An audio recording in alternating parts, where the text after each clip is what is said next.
Bismillah. Assalamualaikum warahmatullahi wabarakatuh. Alhamdulillah wassalatu wassalamu ala Rasulillah wa ala alihi wa sahbihi wa man walah. Amma ba'd. Kaifa halukum? Murid-murid kelas 4. Alhamdulillah ya, dalam keadaan baik semua, sehat semua ya, insyaallah. Ya, amin.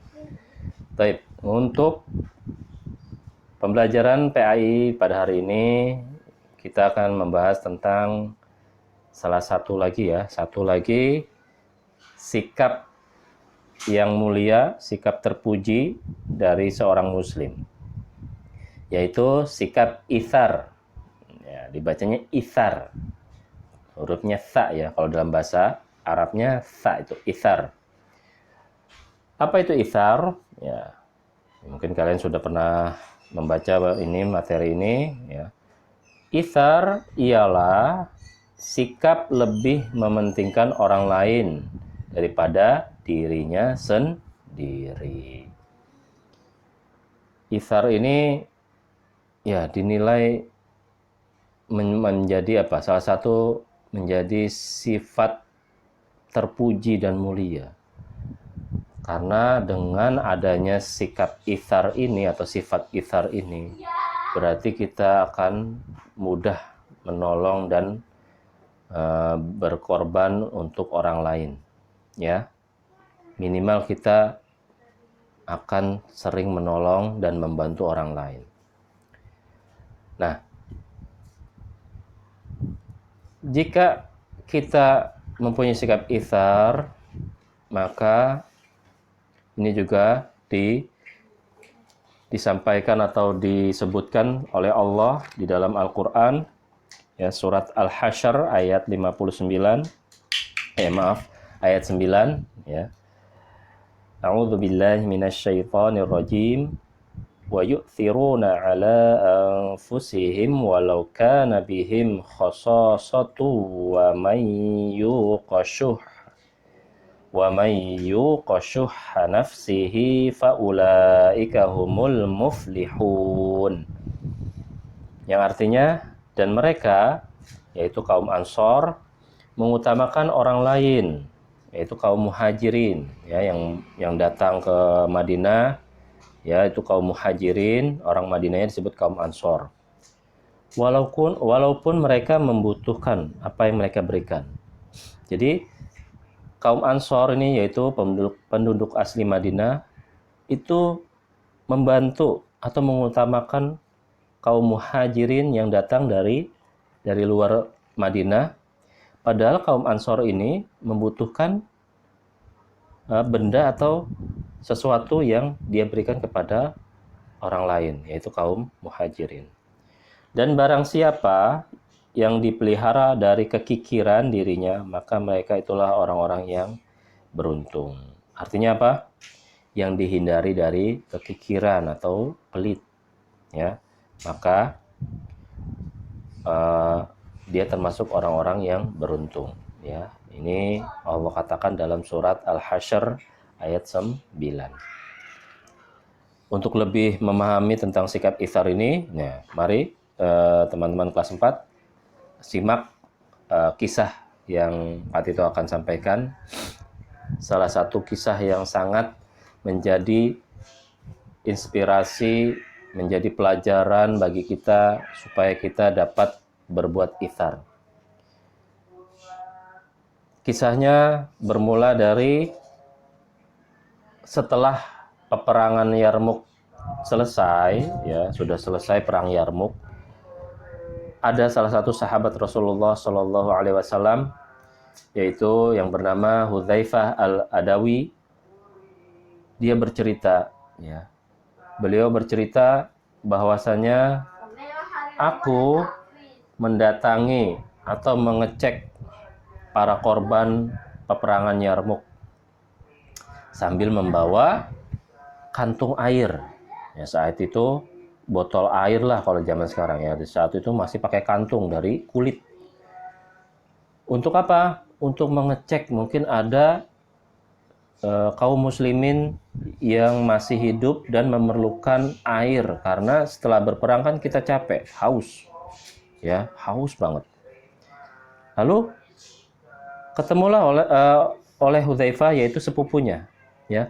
Hudzaifah mencari sepupunya, maka ketemulah sepupunya dalam keadaan terluka dan haus, sangat kehausan. Maka saat itu juga, ya, dengan mungkin agak cepat, agak terburu-buru, Hudzaifah ingin menuangkan air ke mulut sepupunya ini. Menuangkan air ke mulut sepupunya ini. Namun apa yang disikapi atau dilakukan oleh sepupunya ini? Sepupunya ini memberi isyarat. Ya, entah isyarat suara atau dengan tatapan mata, bahwa ada di dekatnya itu suara rintihan mungkin yang membutuhkan minum juga, dalam keadaan haus juga. Maka akhirnya apa? Hudzaifah dengan isyarat dari sepupunya ini menghampiri suara rintihan yang ada di dekatnya, ya, nggak jauh dari Hudzaifah dan sepupunya ini. Akhirnya sepupunya ditinggal, Hudzaifah pergi ke orang yang sedang merintih tadi. Sampai di orang itu ternyata apa? Pemilik suara tadi yang merintih tadi adalah Hisham, salah satu sahabat juga, ya. Hisham bin Al-Ash. Namun ini yang menjadi mengejutkan juga, ya. Ketika Hisham tadi dari sepupunya tadi, dari tempat sepupunya tadi agak terdengar merintih, ternyata ketika mau diberi air, ya dalam keadaan yang haus juga, sangat haus juga, ternyata apa yang dilakukan Hisham sama dengan sepupunya Hudzaifah tadi.